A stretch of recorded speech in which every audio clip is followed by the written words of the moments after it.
आज मिल गया एक और सच्चाई का पुजारी मिट्टी में। आग इनके शरीर को तो राख कर देगी, लेकिन इनकी आत्मा की आवाज कभी मिट नहीं पाएगी। पुलिस डिपार्टमेंट के इतिहास में डीआईजी रुद्र प्रताप चौहान का नाम सुनहरे अक्षरों में लिखा जाएगा।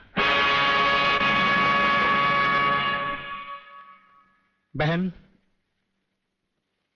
भगवान की मर्जी के सामने इंसान बेबस है। मुझे आपके परिवार के साथ पूरी हमदर्दी है। बहुत हो गई हमदर्दी। मंत्री साहब, ये भाषण बंद कर दीजिए। कुछ ही दिनों के बाद आप ही के डिपार्टमेंट के लोग जब इनका घर खाली करवाने जाएंगे ना, तब मैं पूछूंगा आपको हमदर्दी के बारे में। Bagle, control yourself. जब तक हमारे डिपार्टमेंट के गद्दार और खादी के कपड़े के पीछे छिपे हुए दरिंदे जिंदा रहेंगे ना, ये चिताएं ऐसी ही जलती रहेगी, एक के बाद एक। कुछ चंद सिक्के मिलेंगे भाभी को सरकार की तरफ से भविष्य के लिए। Bagle, stop it. बोलने दो इसे, ठीक ही तो कह रहा है। लेकिन मैं वचन देता हूं कि डीआईजी रुद्र प्रताप की कुर्बानी व्यर्थ नहीं जाएगी। मैंने दिल्ली में केंद्र सरकार से बात कर ली है। इनकी हत्या की तुरंत ही न्यायिक जांच होगी। आज तक कौन सी कमेटी ने सही जांच करके मुजरिम को सजा दी है? यह आपकी कमेटी समिति की जांच की फाइलें होती है ना, ये ढुलमुल सरकार बदलते ही गुम हो जाती है। न्यायिक जांच करेगी दिल्ली, अंधी और वैरी दिल्ली। ये दिल्ली बस मुंह है इसलिए पटर पटर करती रहती है। ये करना है, ये होना चाहिए, हमें दिखाना है। बस दिल को तसल्ली देने के लिए अच्छा लफ्ज है दिल्ली। इंस्पेक्टर वागले, मैं तुम्हें सस्पेंड करता हूं। बस सस्पेंड होते होते मैं थक गया हूं। निकाल दो मुझे नौकरी से। सच्चे पुलिस की या तो मौत होती है या तो सस्पेंड किया जाता है। इस वर्दी ने मेरे हाथ काटे, वरना एक एक गले चीर देता मैं।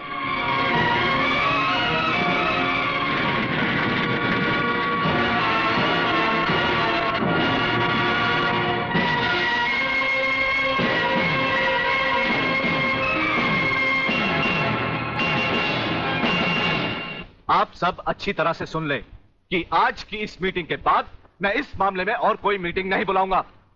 आज हमें इसी वक्त एक ऐसा डिसीजन लेना होगा जिससे कि हम देशद्रोहियों को जड़ से ही उखाड़कर फेंक सके। सर, बात अब इतनी आगे बढ़ चुकी है कि पुलिस और लोकल गवर्नमेंट के बस के बाहर है।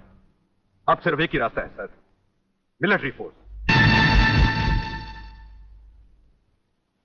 मिस्टर मेनन, आपकी क्या राय है? सर, मिस्टर सिन्हा ठीक कह रहे हैं। सर, इसके लिए हमें पूरी मिलिट्री फोर्स भेजने की जरूरत नहीं। ये काम एक ऑफिसर सिर्फ अकेला ही कर सकता है। सिर्फ एक? यस सर, सिर्फ एक। वो शेरों का शेर है और राजाओं का राजा।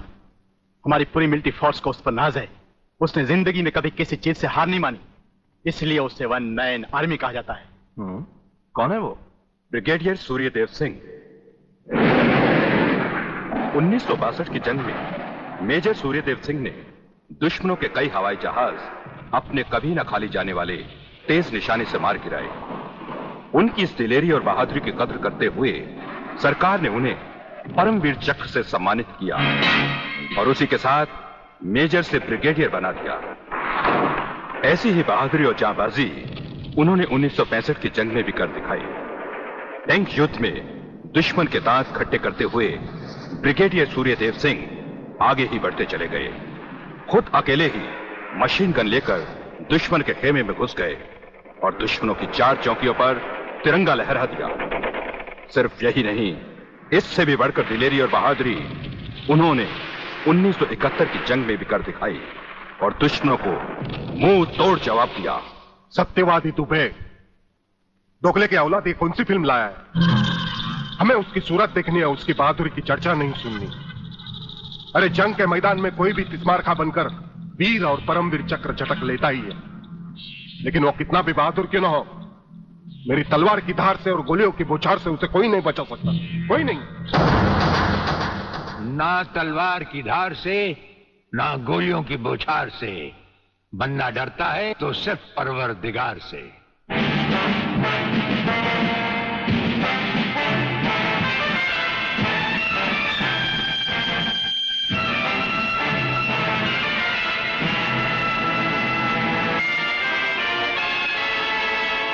ब्रिगेडियर सूर्यदेव सिंह?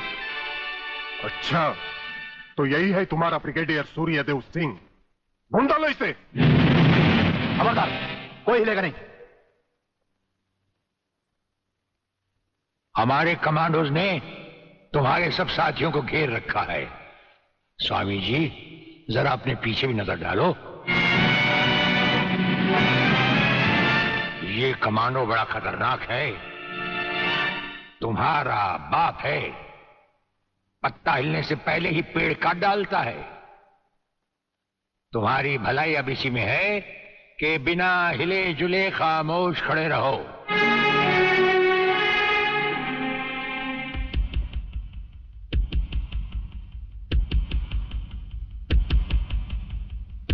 दुबे नाम है सत्यवादी। सत्यवादी दुबे। जैसे गधे की पीठ पर घोड़े की जीन अच्छी नहीं लगती, वैसे ही तुम्हारे कंधों पर ये सितारे अच्छे नहीं लगते। और ये कमरबंद पेटी भी अच्छी नहीं लगती।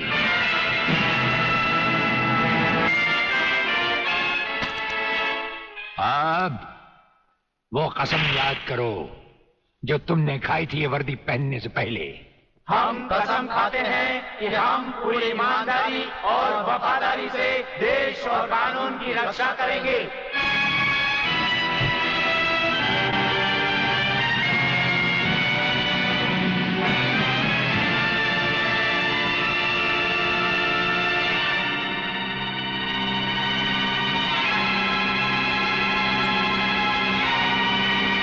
हम तुम्हें सिर्फ ये बताने आए हैं कि अगर तुमने तिरंगे के खिलाफ कोई भी कदम उठाया तो हम तुम्हें वो मौत देंगे जो ना तो किसी कानून की किताब में लिखी होगी और ना ही कभी किसी मुजरिम ने सोची होगी।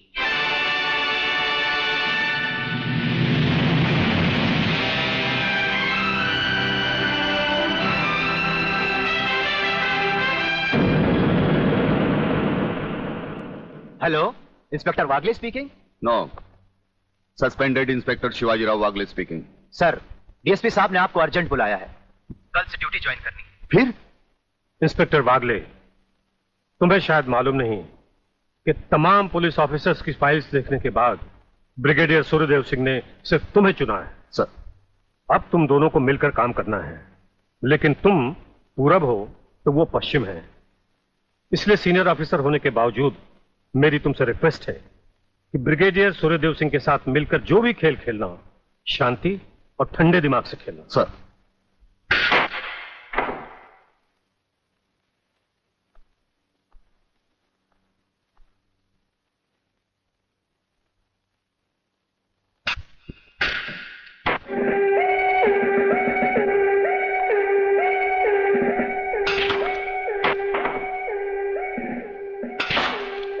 बड़े प्यार से खेलते हैं आप।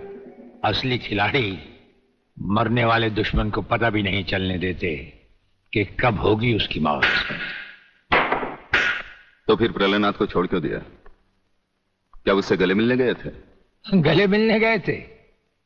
उसके गले का माप लेने गए थे कि वो फंदे की मौत मरेगा या हमारे पंजे की। वागले, गर्मजोशी अच्छी चीज है लेकिन हमेशा काम नहीं आती।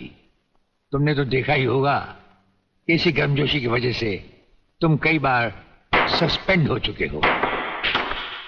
नौकरी की परवाह है किसको? यहां है कौन अपने पीछे रोने वाला? इस ईमानदारी की वजह से बहुत कुछ भुगता है, कोई तकरार नहीं है सर। लेकिन ये गुनाहगार कानून को हाथ में लिए फिरते हैं और मैं हमेशा कानून के दायरे में रहकर काम नहीं कर सकता। अपना तो उसूल है, पहले लात फिर बात, उसके बाद मुलाकात। भाई वागले, अपना तो उसूल है, पहले मुलाकात फिर बात और फिर अगर जरूरत पड़े तो लात। बड़ी उम्मीद थी आपसे, लेकिन अब पता चला आपका रास्ता अलग, मेरा रास्ता अलग। आप नरम खून के, मैं गर्म खून का। हम एक साथ काम नहीं कर सकते सर। वागले, तुमने समझा कि जिंदगी में सिर्फ तुमने ही बहुत कुछ खोया है। इस इंसान को देखो, जब चाहता एक घर बसा सकता था, लेकिन नहीं, इस अकेली जान को हमने अपने देश के लिए उठा रखा है। दोनों का मकसद एक है, मंजिल एक है, सिर्फ रास्ते अलग अलग हैं। नहीं वागले, हमारे रास्ते भी एक हैं, मंजिल भी एक है। और फिर इतनी बड़ी दुनिया में तुम्हारा कौन है? कोई भी नहीं, सिवाय फर्ज के। इस दुनिया में हमारा कौन है? कोई भी नहीं, सिवाय फर्ज के। अगर फर्क है तो सिर्फ सोचने के ढंग में और काम करने के तरीके में।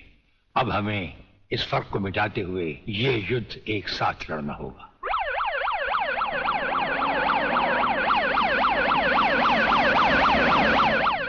मुझे अपनी जान की तो परवाह नहीं है, लेकिन आप इस तरह खुलेआम गाड़ी में घूम रहे हैं, ये खतरा मैं उठा नहीं सकता। जिस गाड़ी में तुम बैठे हो, ये मामूली गाड़ी नहीं। मामूली गाड़ी मामूली आदमियों के लिए होती है, ये गैर मामूली गाड़ी है, एक गैर मामूली इंसान के लिए। बुलेट प्रूफ, और इसमें ऐसे ऐसे गैजेट लगे हुए हैं जो बम से लेकर पटाखे तक की खबर में मिल जाती है।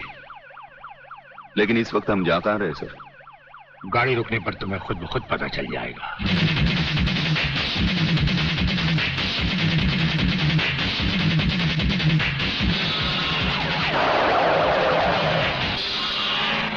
वागले, यहां हमारा घर है।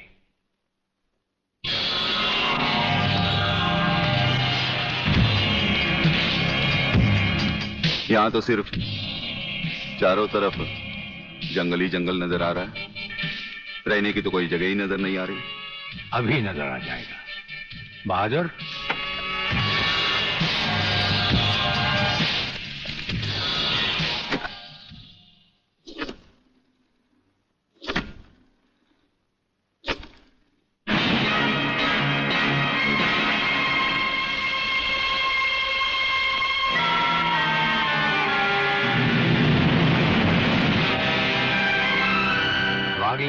ये ऐसा बंकर है जिसका अता पता सिर्फ हमें या एक हमारे खास आदमी खबरीलाल को है, और आज से तुम्हें होगा।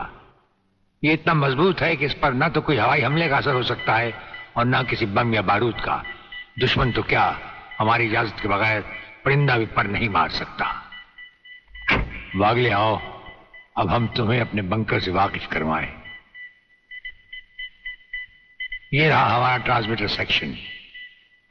यहां से हम हिंदुस्तान के किसी भी मिनिस्टर से जब जी चाहे हॉटलाइन पर बात कर सकते हैं, लेकिन आसमान वाले ने चाहा तो इसकी जरूरत कभी नहीं पड़ेगी।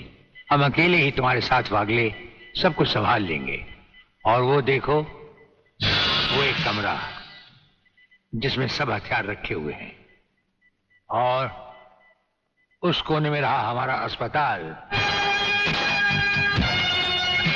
यहां हर लाए दुश्मन का सीटी स्कैन करके उसकी अंदरूनी बीमारियों को बाहर निकाला जाता है। मुझे छोड़ दीजिए ब्रिगेडियर साहब, मैं सच कहता हूं, मैं प्रलयनाथ के बारे में कुछ नहीं जानता। मुझे छोड़ दीजिए ब्रिगेडियर साहब। और छोड़ तो तुम्हें जरूर देंगे, लेकिन तुम मोटे बहुत हो, थोड़ी चर्बी कम होने के बाद। यह अस्पताल मेरे हवाले कर दीजिए सर। चर्बी कम करने के बहुत से तरीके मुझे मालूम है। हाँ, गुड वागले।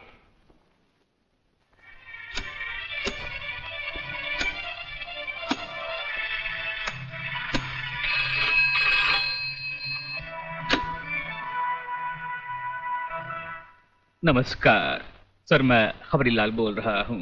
ओ खबरीलाल, आज के मुख्य समाचार ये हैं कि प्रलयनाथ गुंडा स्वामी ने खतरनाक किलर बब्बन खूनी को आपको खत्म करने के लिए एक बहुत बड़ी सुपारी दी है। हमारे नाम की सुपारी खाने वाले को जिंदगी भर दांत चबाने पड़ेंगे।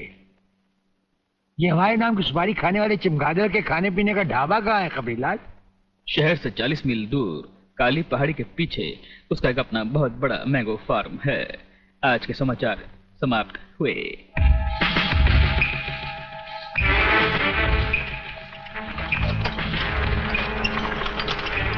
चौबे गंगवा, ये माल जो तू आसाम और यूपी भेज रहा है तगड़ा है ना? तगड़ा क्या सरकार, ये नंबर 1 फसल है, नंबर 1।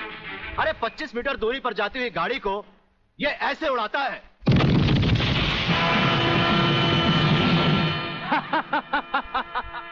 देखा सरकार, ये अपनी बम फैक्ट्री में बना हुआ मैंगो का कमाल। यूपी और असम में आतंक फैलाने के लिए ये माल तो ठीक है, पर मुझे वो माल बता जो ब्रिगेडियर सूर्यदेव सिंह को उसकी गाड़ी के साथ जलाकर उसे राख कर दे। वो भी तैयार है सरकार। ये देखिए छोटा सा हाफुस जो 50 मीटर की दूरी पर जमीन पर गिरते ही ऐसा फटता है कि मरने वाले की हड्डियों का सुरमा बन जाता है। ये देखिए।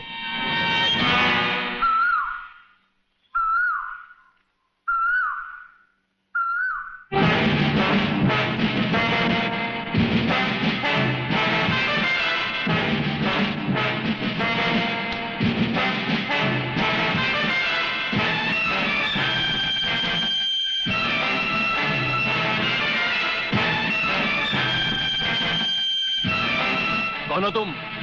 लगता है